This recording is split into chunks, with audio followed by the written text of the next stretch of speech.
Un rituel de fin de conversation qui respecte les fondements de la permaculture humaine, comme prendre soin de soi, prendre soin de l'autre et partager les ressources de façon équitable, peut, par exemple, pour faire court, être un constat transmis, une information transmise honnête et précieuse sur son état et dire à l'autre, j'arrive à la fin de ma capacité d'écoute.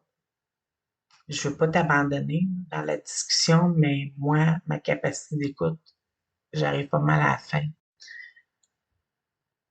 Ça, c'est prendre soin de soi, que de transmettre l'information, d'accord? Parce qu'on se respecte. On s'oblige pas à écouter quand on est saturé. Prendre soin de l'autre, c'est lui dire, c'est pas faire semblant d'écouter, c'est lui transmettre qu'on arrive au bout. Prendre soin de l'autre, c'est aussi pour l'un ou pour l'autre.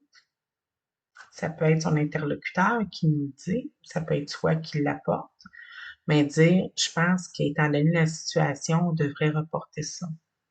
Parce que je veux pas t'abandonner, c'est intéressant. J'aimerais avoir toute l'attention que tu mérites pour te l'apporter, mais en ce moment, j'arrive à la fin de ma capacité. Donc, on pourrait remettre ça, comme ça, je vais pouvoir continuer à t'écouter à un autre moment, je vais être plus disponible. On prend soin de soi, on prend soin de l'autre. On se donne un rendez-vous à un autre moment, dans le respect de chacun. Et partager les ressources de façon équitable, c'est quoi? Mais c'est cette énergie-là, l'énergie du respect mutuel dans l'écoute des besoins de chacun. Une personne a besoin d'être entendue, d'être vue, d'être écoutée. L'autre personne a besoin de respecter ses limites. Les besoins peuvent être respectés mutuellement et le partage des énergies dans ce respect va permettre à chacun d'avoir envie de se revoir parce que sont dans une relation équitable où les énergies de chacun sont prises en compte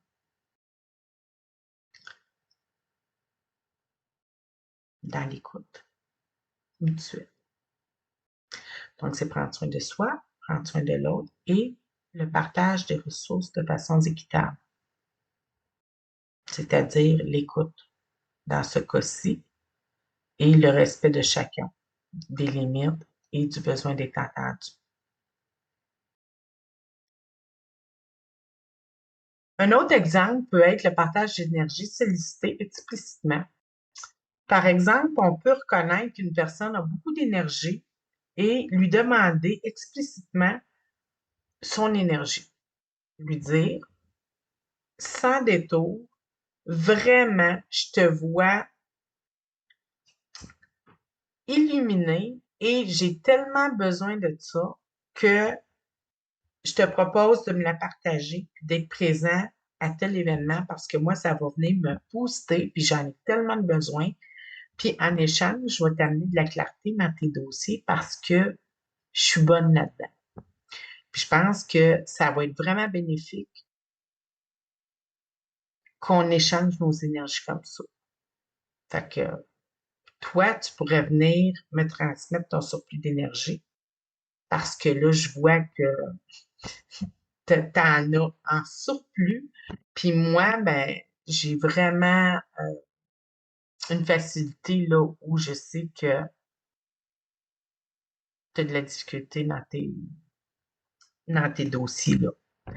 Donc, on se partage ça, puis garde, ça va être vraiment un bon coup de pouce pour chacun de nous deux. Puis,